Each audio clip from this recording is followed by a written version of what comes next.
So the question is, if a kid went through such a horrible experience in the yeshiva system and had a lot of pain, and now he's off the derech, and he seems to be quote-unquote happy, says he's happy, and life is good, why should he ever come back to Yiddishkeit? That's the question?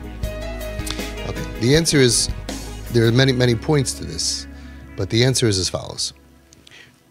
First of all, we believe that every single Jewish child is a chelik elokayim mimal mamish and was at Har Sinai. And that's a piece that cannot be drowned out and covered up.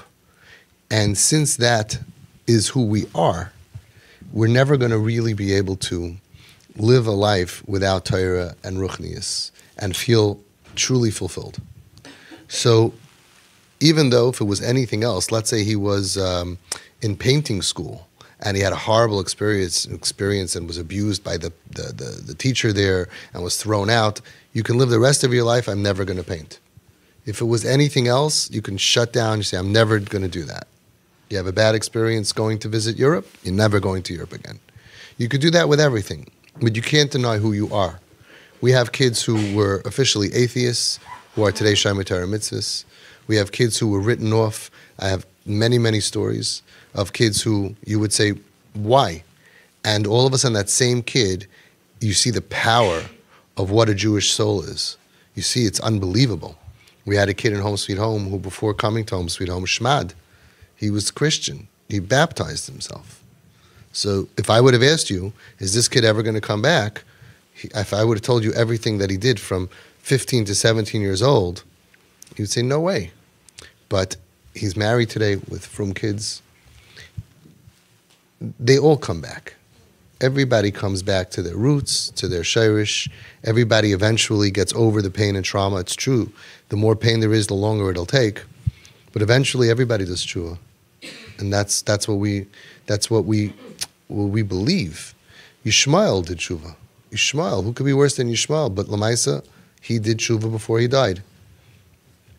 And the Medrash says that for 3,500 years since he died, he's learning with Avram Avinu in Gan Eden. He's in Gan Eden with the best chavrus in the world because he did tshuva. So he will do tshuva. And he was by Har Sinai. That's number one. Number two, even though he seems, quote unquote, very, very happy, we know that he suffered a lot in his life. As you know, he suffered a lot of pain. Therefore, the happiness is not real. The decisions are not real. It's not who he is. It's not who he wanted to be. He could say, this is who I am. There's a beautiful clip that somebody went to the Lubavitcher Rebbe and told him that he's Christian. He shmad. And the Rebbe said something basically like, refuah shalema. And he said, no, I'm fine. So he said, if you don't realize that you're sick, you're even sicker. For a Jewish person who has a neshama inside of him to not even realize how sick he is, he's even sicker. Over time, we must have in our group at least 30, I think it's closer to 40 kids, adults, young adults, that claimed that they were mamish atheists. And they would swear and they would fight you on it and they would battle for it. And the same kids years later are not. And the chap and the chiddush is, none of them got any answers to their questions. Everybody thinks that the way to make an atheist a not atheist is to argue with them and to win them over and give them knowledge and logic, and that makes things much worse. You give them medicine. You give the medicine that makes the atheism go away and evaporate, and they still have the same questions. And we all have the same questions, and we're still frum. Why did Hashem kill 1 million babies in the Holocaust? Why did Hashem tell Shaul to kill children? Where was God here? And it's all the same questions. We all have it. It's very difficult questions. So when they have an agenda, because they're hurt and they're in a lot of pain and they're spiritually sick, then that's what happens. They have the questions. And when they get healthier, then they're able to have the same questions and still come back to Yiddishkeit. The third part of it is that there's a medicine for your problem. So it's like saying someone has Nebuch Yana Machla, why would he ever get healthy? Because we're doing radiation treatment. Adam Kasher, Sheyatza Banav, L'tarbus Rois U'Lekfira. There was a good man like you, good Jews like you, and the kids went L'tarbus Rois, and Kfira, atheism. V'tziva ha-Baal Shem Tov, the Baal Shem Tov commanded them, Lehoi v'isam b'yoser. Give this extra love, whatever this is, this lehoi v'isam b'yoser that we're trying to do. U'mach mazois yetze mikfira, and because of that he will leave atheism. And that's the same thing that the Chazon Ish said. So we have a machla, and when you look at the machla, you say, well, why would he ever want to get healthy? You have medicine. We have medicine that we believe be'emunah shlema in the Baal Shem Tov, in the Chazon Ish, in Rav Pam, in the Rav Gershon Edelstein, in the Lubavitcher Rebbe, in the Satmar Rebbe. They all had the same.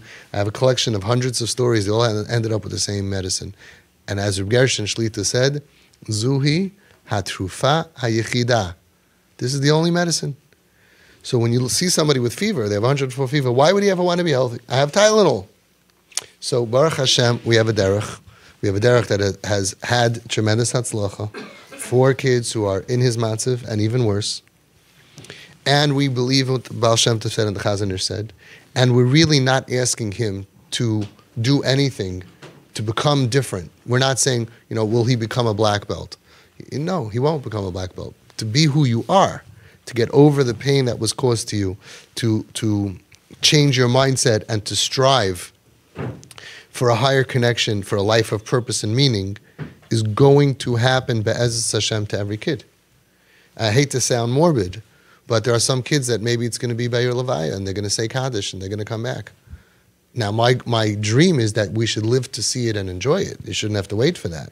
But it will happen. But it'll only happen if the Dmus Yuknai Shel Aviv, when they think of you, they remember your smile and your love. That's the only way it's going to happen. If you give rejection to a child who's in that matziv, then it's again hurting. It's a new trauma. It's a new pain. So it's not like, when I was a kid, I had a hard time in this yeshiva system, or when I was a kid, I was molested, when I was a kid. It becomes now the trauma, that now they don't like me, they don't accept me, and they reject me in the name of Torah. So now, when you use the Torah as a baseball bat, you're starting now again from fresh. But you're not being merachik him. You're being makarev him. He's going to remember my father, my mother were always kind to me. And that's how he's going to want to be. He's going to want to do something for an aliyah, for your neshama. And that's the last resort. There's a long time between now and his deathbed, and I don't want to get morbid on you. That's the last thing. I'm just saying it's going to happen. As long as he does tshuva before he dies, he ends up in Gan Eden. We have a wonderful system. You do tshuva me'ahava, the averis become mitzvahs. So right now, don't look at it like he's doing averis. Look at it like he's preparing all these mitzvahs that are going to happen, because it's like dominoes. It's like you do tshuva me'ahava and flips around. I heard that the Rogatchover said, I didn't see it inside, but someone told me that the Rogatchover said that he feels jealous of the Bali Avera. He says, because I can never do so many mitzvahs. When you do tshuva, I'm never going to be able to do so many mitzvahs like you're going to be able to do, because you do so many mitzvahs. The Rogatchover said even weiter. But what kind of mitzvahs? Because my mitzvahs could be it's tired and not geschmack, with no cheshek. Because your mitzvahs, you're on fire. Such a balaveri, you're doing your mitzvahs besimcha, the averis are besimcha, and with cheshek. Look what kind of mitzvahs you're going to have when it flips around. It's a real thing. It's hard to imagine. Nesiva Shalom says, how can we even imagine such a thing, that you punch your spouse, and then when you make up, you'll be happy if he forgets about it or she forgets about it, you'll be happy. It turns into as if you bought your wife jewelry. How does that happen? You sin against Hashem, you do tshuva me'ahava, Hashem counts it as a mitzvah. It's not a joke. How does it happen? And there are many reasons why it works, but it does work.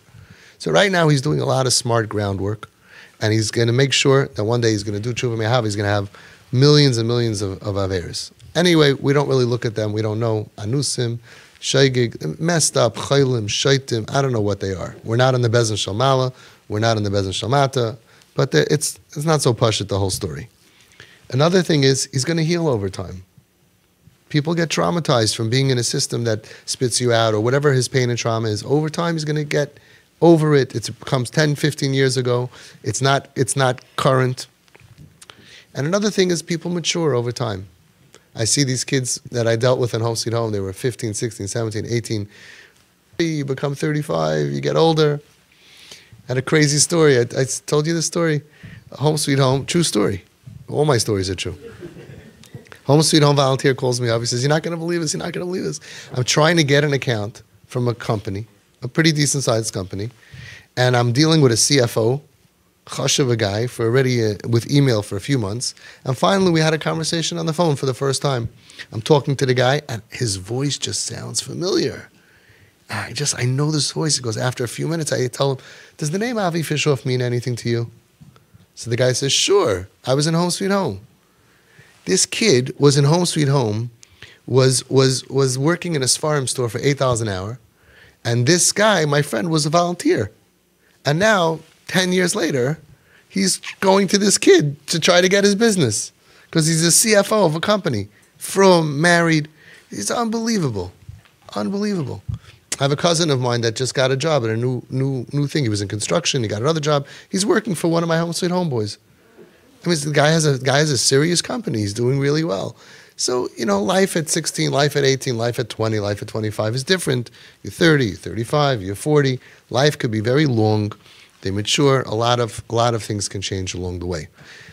I hope we're not going to have to wait for the last resort. Okay? I want you to be able to enjoy him and have Yiddish Nachas from him tonight. But don't worry, it's going to happen. Every person goes back to his shirish. The pain is going to dissipate over time. Maybe he'll do some trauma therapy. Maybe he'll do some medication. Things happen over time. We just had over here tonight where your son had a lot of Goyish friends and Jewish friends, and it didn't work out with the Goyish friends. Now he knows I can't rely on them either. He's going to come back to the Jewish friends. Yesh tikva. Believe in what the Baal Shem Tov said. Believe what the Chazon Ish said. You're doing a treatment method. The only thing you really have to worry about is, are we doing the most that we can do of Lehoy Vaysim B'Yosir? That's what you have to be thinking day, afternoon, night, morning, night, Shachris, Mincha, Marv. What am I missing? What can I do more? And usually the part that's difficult for you, you're going to neglect. I once had parents here, they said, we're here a year. It's not going so well. It's not bad. We don't do the gift thing. We don't apologize to the kid. We don't. It's a system that's set up on an individual basis to really change the mindset of the kid from negative to positive. And you're doing that. You're making a Kiddush Hashem every time you hug him with your frum person, embracing him and all of his tumah and all of his averis. You're showing him, I'm not giving up on you. I'm not giving up on you. I just sent around today from Eli Wiesel. Eli Wiesel? Eli Wiesel. Right? Amazing. The kid was a modern Orthodox kid in a yeshiva, and he went off to derech. He said, my father always stuck with me, and now the guy's learning Daf Yomi. Yehiratzin for all of you. Your kids should be learning, not Daf Yomi, Be'iyun. You don't want your kids learning Daf Yomi. Oh, Satmar, forget about it. Sorry, wrong bracha for the wrong guy. Okay, they should be Isaac B'Torah mitzvahs. It happens. So the answer to your question is, why? Why do you put on pants in the morning? I'm comfortable walking around without pants. The answer is because that's who you are. You're a normal person, you wear pants. A Yid wants to be connected to Hashem. There's a piece of you that's inside that cannot be denied. Would a guy choose to live a life as an Erlich Yid? That's doing something new. That's taking on a new life. But when you're a Jew, Chazon Ish said, since Matan Torah, it's in us. It's in us who we are. And it's quiet. He doesn't hear that bas kol inside of him because of his pain. The pain will go away over time with your medicine, with your treatment. And he's going to start hearing this little thing. I saw it so many times with my own eyes. That same kid who had no shaykhus to anything, and he just said, maybe I could be from one day. What? Where did that come from? Because it's always there. Ner Hashem nishmas adam. Why are we compared to a candle? Because a candle is the only thing in the world that defies gravity. You turn it upside down, and it still goes up. How's that shaykh? Everything else you turn upside down, try it with Pringles. Next time you're eating in your room. Turn it upside down, you'll see what happens to the Pringles all over the floor. Okay? A candle goes up. We are candles. We have inside a flame. That's a fact. It's a reality. Even if you didn't grow up in Chabad. We know it. We know they're right. It's chelik alakam mimal mamish. We didn't. By the way, you guys, we didn't know about this. This is like not our talk, but it's true. Okay, we believe it also. And we have a flame inside of us. And even if these kids are turned upside down, and even if they're way deep down, and I've worked with so many kids myself, the flame flickers. All of a sudden, that just little flicker. We had a girl who was so far away for so many years. All of a sudden, she ended up in a college campus very far away. Rosh Hashanah, she went to the Chabad, the guy over there, to hear shofar. If you would have asked her parents a day before, forget about 5 years before, I'll bet you $1,000. Would your daughter go for it? They would say, never. It happens because this is who we are. And I spoke about it last night. These kids bring out tremendous kavod shemayim. We should be zeichet to see it. The only thing you should be thinking of is, if this is the medicine we believe in, am I doing it right? Am I doing 100%? We have parents here who didn't finish the manual yet. I wrote a book for you. It's 1,100 pages. It's not daf yomi. You can't take 3.5 years to finish it. Whatever it is, 2 years. You got to go. 3 years. You got to learn it, and know it, and live it, and listen to the SD card. I listen to the SD card. I go into my car. I listen not just to me. I listen to all the stuff. I have a library of collection on chizuk from rabbanim, from experts, from therapists. You know how many therapy sessions I gave you, and chizuk from therapists. All different aspects, Yaakov Solomon, Shimon Russell, Trisha Tia, Reggie Melrose, David Pelkovitz, it's all on there. You have to be a mumcha in saving your child. You have to go to sleep at night knowing, Hashem, I did everything I could. Okay? Shleisha shutfim ba'adam. Mommy's doing everything she could, Daddy's doing everything he could, and we ask Hashem, you're the third shutuf. Of course Hashem's going to do everything he could. He's going to answer your tefillas. Another reason why he's going to come back, because you're davening. You're davening. Schus Havos is there. It's there. It'll all work out just fine. So let's have emunah in Hashem, emunah in the child, that he's a chelik alakam mimal mamish, and he has a neshama that's gonna make it out of this dark golus.